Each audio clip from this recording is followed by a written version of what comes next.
Sa gitna ng fans, may isang barkadang masaya rin, ngunit wala gaanong imik. Lahat sila ay nagkakilala dahil sa pare-pareho nilang kapalaran. Tinanggal na ang kanilang vocal cords ng dapuan ng cancer.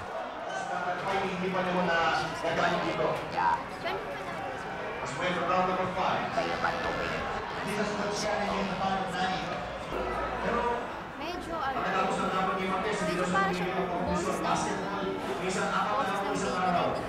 hindi ko ma-explain, sir. Ang hirap.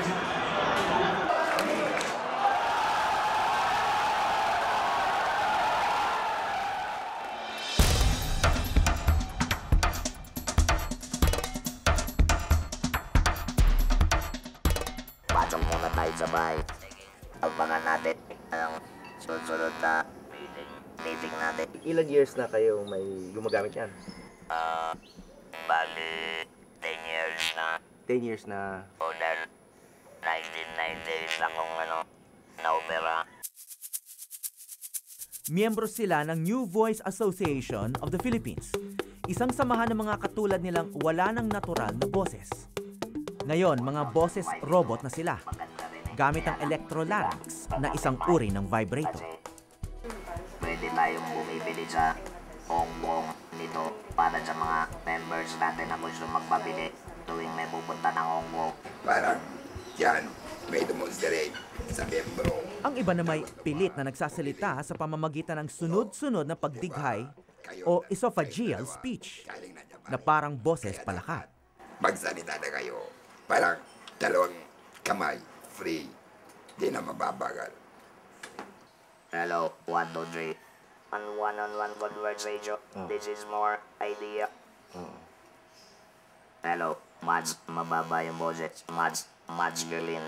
So, kailangan talaga dinidiin. Kasi kinukuha niya yung vibration. Sa loob. Yeah. Ako po si Awin Severino. Kamusta mo ngayon? Ang bilis mo matuto. Parang ka lang nagle-lip-sync gano'n. Anong reaksyon ng mga bata sa inyong pag narinig ito? Ay nako, nakakatuwa.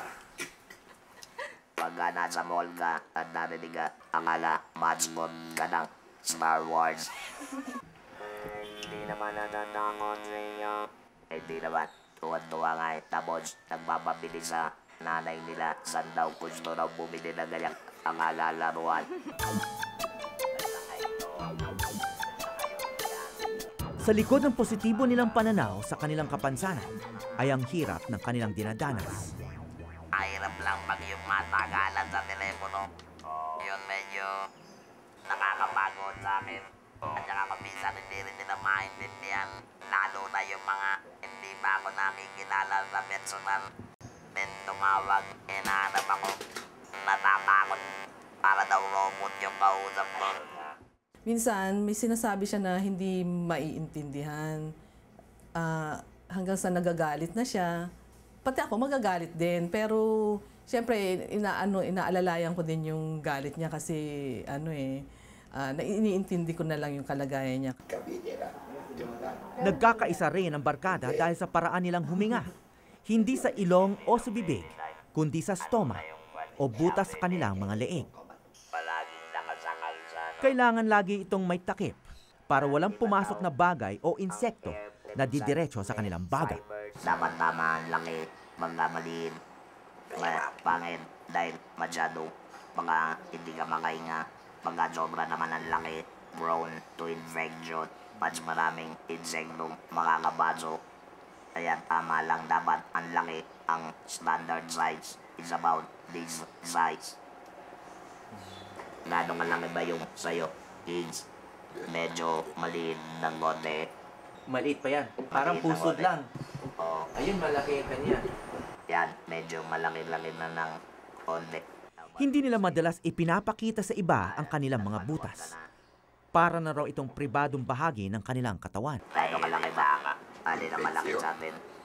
Halos parehas lang. Sa akin pa lang. Dire-diretso na loob na yan. Hanggang loob na yan. Oo. Kapag inoperahan sila, tinanggal ang vocal cords o larynx. Nawawala rin ang daanan ng hininga mula sa bibig at ilong. Kaya binubutasan ng doktor ang leeg. Hindi ka na makapag-swimming dahil may butas ka dito. Hindi ka na makaswimming. Yes, malulunod ka Malulunod agad. ka. Kunyari, maaksidente nga na may pumasok sa loob. Anong remedyo doon? Smell it. Ang hininga mo. Tilagas mo. Tawag Ganon. sa'yo. Tapos, lalabas din dito? O sa bibig? Hindi, dito lang dito. Naka-separate na yung bibig. Wala nang connection yan. Wala na. Kunyari, may pumasok na butil ng kanin, halimbawa. Ganon. Tapos tatalsik na lang siya. Pero ano Pag ilagas mo, makakaabot sa'yo. Lampas pa. dito pa lang sa bungan. Kadalasan 3 beses sa isang araw kailangan linisin ang kanilang stomach.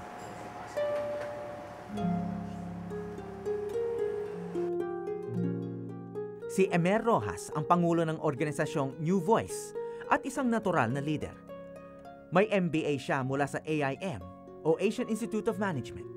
Sumisikat na ang kanyang negosyo sa internet, maging ang karir niya bilang broadcaster sa radyo, nang mapansin ng doktor noong 2002 ang cancer sa kanyang larynx o vocal cords.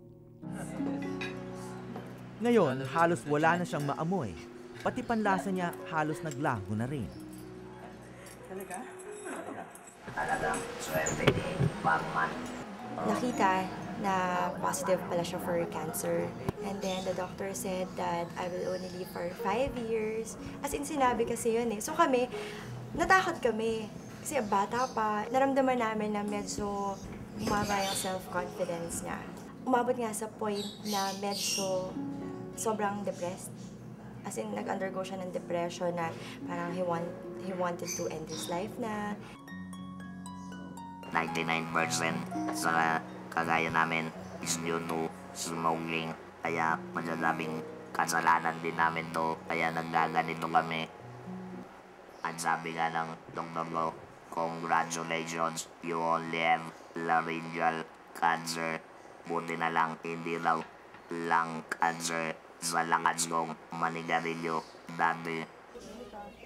Noong 2002, sinabi ng doktor na 5 taon na lang daw ang itatagal ng buhay niya. Kaya bonus na ang araw na to at ang mga susunod pa na panahon.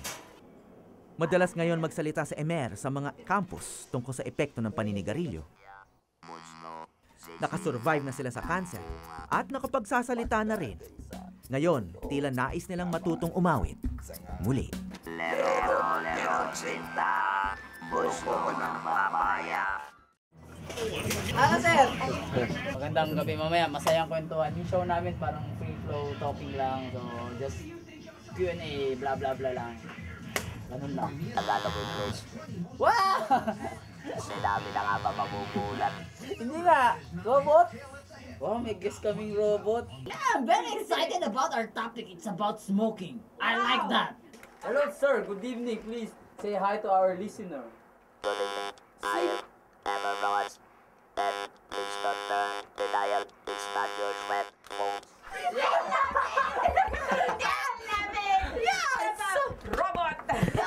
We have a robot guest, but actually, guys, it's a human.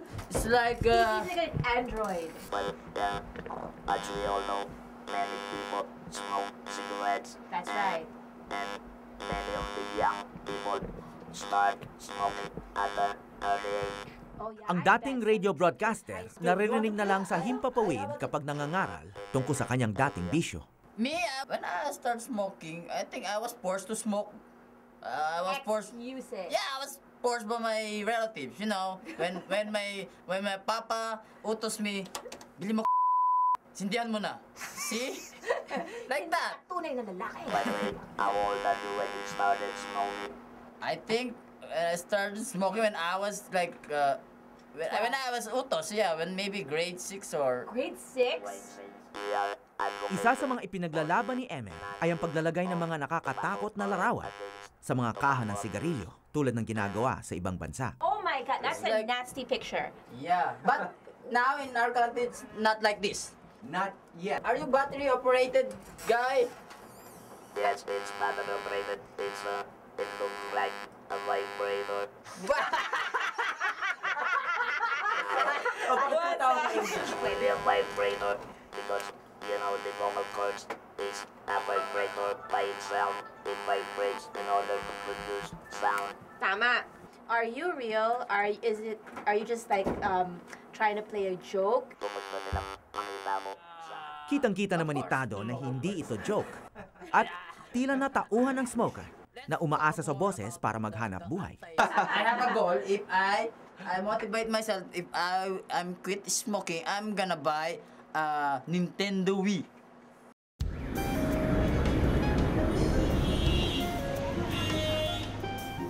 May babalaman galing sa mga tulad ni Emer at nakatatak din sa mga kaha ng sigarilyo. Walang kupas ang bisyo ng mga Pilipino. Yossi, nakakabaog daw to. Yossi. May debate ngayon sa pamahalaan kung maglalagay nga ng mga larawan nakadidiri sa kaha, tulad ng inuutos ng batas sa Thailand, Hong Kong at ibang bansa sa Asia. Ayon sa World Health Organization, halos kalahati ng mga teenager sa atin ay naninigarilyo, kahit ipinagbabawal na ito sa maraming campus sa bansa. Yossi. Nag-iwas ba kayo? Aminin. Okay. Sige. Tingin mo, magdadalawang isip yung mga naninigarilyo? Oo, kasi makikita nila yung mangyayari sa kanila. Kaya mas maganda po yung picture. Umuusok ngayon sa Kongreso ang bill para sa paglalagay ng mga larawan sa mga kaha ng sigarilyo na makikita na sa mahigit 100 bansa. Hi, Howie Severino. Pleased to meet you. Ang isa sa mga tumututol sa bill ay si Congressman Bingbong Crisologo. Putting a picture, I think, is too much. Ang paglalagay ng larawan, kasi ang proposal doon lalagyan ng larawan, yung mga may sakit, alam mo, parang masyado na nilang, siguro sa Tagalog, masyado na nilang binabasto sa binababo, yung industriya. Pero ang point namin dyan is, I am not against it. As a matter of fact, if we could discourage, why not, no? But why pick on the cigarette industry? Dapat lagyan din natin ng alak. Lagyan rin natin yung, mga taba. Yung mga fats, di ba? Dahil masama sa health natin yun. Baka yun yung mga susunod. Yun lang gumisa, lagyan rin natin. Yung mga, yung bagnet. I said, that's bad for our health, no? Ayon sa World Health Organization, mas marami ang napapatay ng paninigarilyo kaysa sa kahit anong pagkain o maski ng alak. Okay, over here we have kind of diagram. Kaya kahit hindi umusad ang bill sa Kongreso, tuloy pa rin ang mission ni Emer sa mga campus. good morning, good afternoon pala. Oh, bakit kayo nang maibig? Is this the first time for you to hear a person speak like this? Why did I have laryngeal cancer? Yes, it's because of smoking. How many of you are smoking? As to how harmful tobacco is. Hindi nag-iisa si Emer sa labang ito. Kasama sa campus tour niya si Attorney Debbie C. na nag-oorganisa sa mga estudyante. Sa UP Law School may nagbabagang uri ng aktivismo. Hindi pamahalaan ang kalaban, kundi ang industriya ng tabako at maging kultura ng kabataan. So, sa shisha, and the colors are very attractive. So, pag bata ka, KitKat, di ba? Kasama siya sa image na ano ka, maangas ka or you're cool at your hip, ganun siya Sa mga girls naman, para it's a way to look sexy. Kabaliktaran sa sexy ang mga litratong nais nilang makita sa mga kaha ng sigarilyo. Kasi based on yung survey na ginawa natin, no, over 90%, actually mga 97% of Filipinos do not understand how bad smoking is. They do not see the warnings on the pack. They do not see this. And if they saw this, and if we ask them directly, ano ibig sabihin nito, cigarettes are addictive, they don't understand it. They don't understand the depth of the situation. But if they saw a picture like this, clearly naintindihan nila. Look at this. You can't understand what this means. It's just a picture. So sa tingin mo, walang epekto yan sa gustong bumili o manigarilyo? Sa tingin ko, eto, para bang nakakasira lang ng ngipin. Yun ang tsura niyan. Unless there's a warning na smoking is hazardous to your health. Di ba? So, mas effective yung warning kasi yung picture. Kayo po, naniniwala kayo na addictive ang tobacco? well, let's not call it addictive. Habitual siguro ang tatawag. It becomes a habit. No? It's like, for example, your wallet. Hindi ka pwede lumabas pagka wala yung wallet mo. Kayo sir, ilang years na kayong nanigarilyo? Since I was 14 yata. 14. You never wanted to stop? There was a time, pagka ubo ko ng ubo, minto ko. Minto ko 2 buwan, 3 buwan, hanggang mawala yung ubo ko. Sigarilyo naman ako. Kung may ganyang picture ng mga kaha dito, magkakaroon ng epekto sa mga smoker? Matatakot na rin siyempre. Sa tingin mo? May impact rin kasi yan sir eh. Maraming nagyoyosi kasi hindi marunong magbasa. Inaamin ng high school students na ito na may ilan sa kanila ang nagyoyosi na. Nababasa niyo ba to, yung government warning na to? Ito, meron ka. Tingin mo, anong magiging reaction ng mga kabataan pag nakita? Mahihikayat po yung mga kabataan na huwag mo nang manigarilyo. Oo, tama. Dahil po masama talaga po sa kalusugan. Masama po kasi sa katawan yun eh. Baka maging ganyan pa yung... Pero noon pa alam mo na yun? Eh bakit nagyoyosi pa kayo? Araw-araw mahigit 200 Pilipino ang namamatay dahil sa paninigarilyo. Ang mga nag-uumpisa bilang teenager. Swerte na siguro kung tulad ni Emer, boses lang ang mawawala.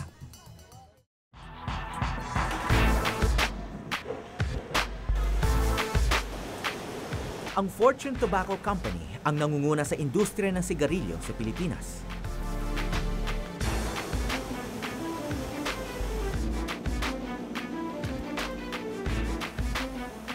Sa pabrikang ito sa Marikina, 140 milyong sigarilyo ang lumalabas araw-araw na may mahigit 100 brand name.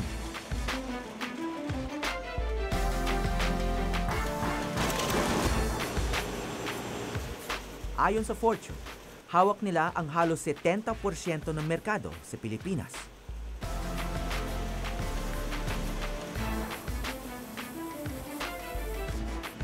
Gayunpaman, ramdam na raw ng Fortune ang paghigpit ng pamahalaan sa kanilang industriya. Ngayong buwan, ibinabana ang ban sa advertising ng tabako. How would you sell more if you are not allowed to advertise? During my time, I would say about John Wayne smoking a cigarette. No? Sino ba yung mga artista ngayon na icon? Ganun ang advertising ng sigarilyo. No?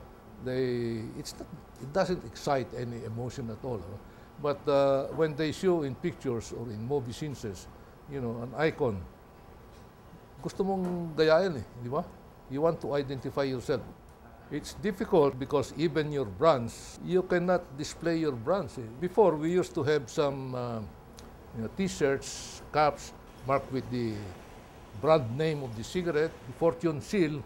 You cannot do that anymore. Yung question po ng liability ng tobacco industry o responsibilidad ng tobacco industry sa mga taong nagkakasakit, may nagkakaroon ng cancer, sa tingin nyo ano yung responsibility? Well, the law provides that yung taxes na babayaran namin ngayon, a certain percentage of that is automatically apportioned and it goes into the coffers of the Department of Health. And it's supposed to be used to spend for the treatment of victims of the results of tobacco use.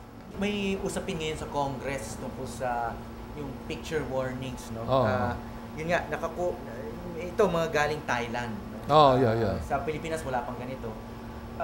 Sa tingin niyo po, magkakaroon kaya ito ng effect sa sales? Ang aming position dyan, itong picture warning na yan is a 4-color process. Wala kaming capability. It will probably take us about 2 or 3 years to equip us with that kind of... Pero okay lang sa inyo, may picture warnings? If the law is passed, we have no choice, we have to follow. But you can have a position, I mean, you can oppose But of course, if we can object to it, we will object to it because it will also affect our sales. Kayo ho, anong naging estilo nyo sa mga anak nyo tungkol sa smoking? Pinayagan nyo ba? O may pinagbawalan nyo? Pinagbawal, but not in a way that it's you threaten or something. Pinagbawal nyo? Pinagbawal. Nung high school, hanggang college? Hanggang college? Hanggang college. I knew that they were smoking now and then, but hindi yung frequent. Sometimes they do this when they are with their friends. So, bakit niyo pinagbawalan? Ano yung dahilan? Because smoke talaga is harmful to your health.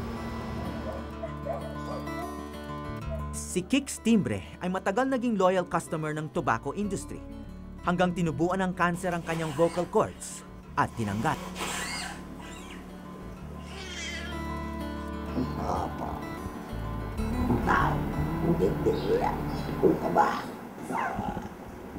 Sa tahanan ng mga Timbre, tila hindi na kailangan ng mga picture warning ukol sa tabako. Isipin mo'y ang boses niya ay sapat na babala. Naman sinalo, bigay pera, pera ka lang. Kaya nakagugulat na sa 5 anak ni Kix, 2 ay patron pa rin ng industriya. Kasama na si Deus, isang nursing student at ang ama ng apo ni Kix. Madalas kasi nasa billiard hall ako, nagpa-practice. Para sa akin, pampatanggal ng pressure. Sariwa pa ang alaala niya nang malamang may cancer ang kanyang ama. Noong time na na-operahan siya, magbe-birthday kasi ko nun. Hindi ako pumasok kasi nandun lang ako sa dorm. Nagdo-dorm kasi ako nun time na yun. Nandun lang ako tapos isip ko kung ano nangyari, ganun. Paano na after ng operation, anong nangyayari, hindi ko alam. Ayun. Tsaka nakakatakot na rin. Kung tutuusin, katulad lang si Deus ng maraming kabataan. Kung may idudulot na sakit sa kanila ang tabako, matagal pa ito. May panahon pa mag-enjoy ng bisyo. Nabawasan, pero hindi yung biglaan na kumbaga wala na kaagad. Kasi dati nag-try ako na mag-quit 4 days yata. Tapos parang nahirapan din ako na biglaan. May bagong baby sa tahanan. May amang nagka-cancer. Nag-aaral maging nurse. Hindi nagkulang si Deus ng dahilan para tumigil sa paninigarilyo. Isa siyang dagdag na pruweba ng kapangyarihan ng tabako.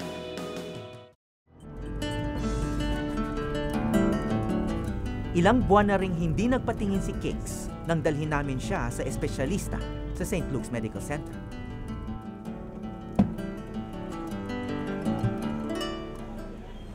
Ngunit ngayon, isinama na rin namin si Deus. Dalubhasa si Dr. Rebecca Feliciano sa lalamunan at sa pangangalaga ng boses. Itong vocal cord na ito, considered normal yan. Pero ito, it's very stiff, parang ang tigas-tigas na.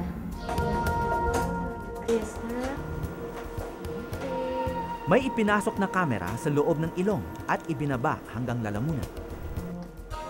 So as you can see, dila na yan. You don't see any vocal cord anymore. Wala nang koneksyon ng daanan ng hangin niya sa bibig niya.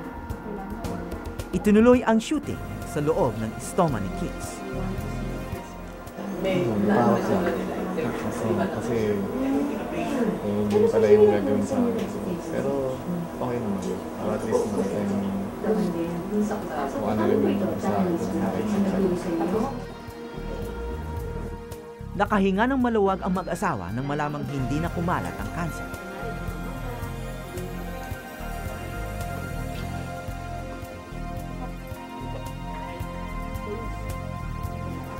Kung sanay na sa ospital ang ama, ang anak naman ay first time makaranas ng check-up ng lalamunan. Meron ng findings na may irritation na. Inflamed na siya, namamagana siya. It can be because of the smoking, it can be because dun sa yung acid umaakyat. Doon pa lang, pananalita pa lang, mahirapan ka. What more kung ano pang ibang sakit yung makuha mo sa smoking. So, as much as possible, don't smoke na lang. Smoking plus alcohol. Kumbaga, picture warning din ang tila nakakumpinse kay Deus. Larawan nga lang ng sarili niyang kondisyon. Magandang umaga po. Magandang umaga. Pwede mo, makakatayo ba siya? Saan tayo? Kasama ni Emer si Aga Artates sa grupo ng mga parehong nawalan ng larynx. Nagagamit mo ba mabuti yan? Pero nabalitaan ni Emer na lumala na ang kondisyon ng dating truck driver. Ito yung kanyang right. Baga sa kanan. Baga sa kanan. Ito yung kanyang kaliwa.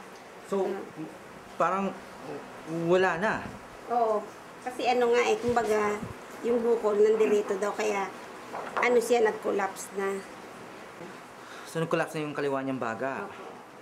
Ibig sabihin, isang baga na lang gumagana. Kasi nang minsan talaga, sa totoo lang, nakaisip siya ng hindi magandang bagay. Nakita talaga akong cord ng yung sa plancha ba. Naka-bowl siya, nakaikot. Yung cord ng plancha. Pinabahan ako nung pagkuha ko doon sa ilalim. Ano kaya ito? Pumasok sa isip ko, parang may binalak siyang hindi maganda. Ginawa ko, tinago ko yun. Yun, nagtapat naman siya sa akin, umiyak siya. Sabi niya, pero mahumingi na ako ng tawad sa Panginoon, sabi niya. Pinahiram ni Emer ng electrolarynx si Aga para makasalita at makabilin sa pamilya. Kailangan nun, panimin tubig. Inom ng tubig para ma-rehydrate. Pumakap na lang ang timbang mo ng 100 pounds na lang. Na ma-wheelchair na lang kami. Hindi mo may tayo talaga yung tuhod ko. No, malakas na. Huwag kang mawawala ng pag-asa. Hindi yung hinihintay mo yan. Wala kang hinihintay. Ang hinihintay mo, bumalik ka. Si Emer nga, pag nagte-text, doon sa ospital kami, kahit nasaan, pag te-text siya, si Emer, nag-text mo, basahin mo. Yan nga, kasi ang gaganda ng mga message niya na, baga siguro yung medyo parang nabubuhayan siya. Mawala na pag-asa. Kahit ganito ako, yan may nakita ko naman. Nagdadagdagan pa rin yung buhay ko. Isang araw, buhay pa. Ibig sabihin, mayroong bang gusto ng Panginoon sa akin na ipagawa. Tama yun, huwag kayong mawawala ng pag-asa. Dapat panalangin ng panalangin. Wala tayong hinihintay na iba, kundi lumakas sa katawan niya. Ang buhay nga naman may humahaba pa at may umiiksi kahit pareho ang sakit. What really is e-commerce to you, Emer? Well, basically e-commerce or electronic commerce simply means... Napakasarap pakinggan ng natural voice. Buti na lang na-tape ko yung natural voice ko dati. Medyo kakaiba yung boses ni Emer dahil may tawag siya dun sa siguro mama-explain yan, pero papati mo na si Emer sa ating palatuntunan, Emer. Magandang hapon po sa inyo lahat. Hindi po si R2-D2 po yung naririnig ninyo. Huwag niyo pong ililipat yung mga radyo niyo, hindi po si Ryan. Nakukumbida pa rin si Emer magsalita sa radyo. Sa halip na maging sagabal ang di karaniwang boses, nakadadagdag pa ito sa kanyang kredibilidad. Kaya sa mga kababayan natin na ginagamit ang boses for their profession, ingatan niyo po yung boses niyo, iwasan niyo po manigarilyo. Kahit may mga natutuwa sa boses ng robot, wala namang may gusto nito habang buhay. Kaya sa kampanya laban sa bisyo, may sandatang posibleng mas ganap pa kaysa sa larawan. Yossi, nakakabaog daw to. Yossi. Ako po si Howie Severino at ito ang Eyewitness.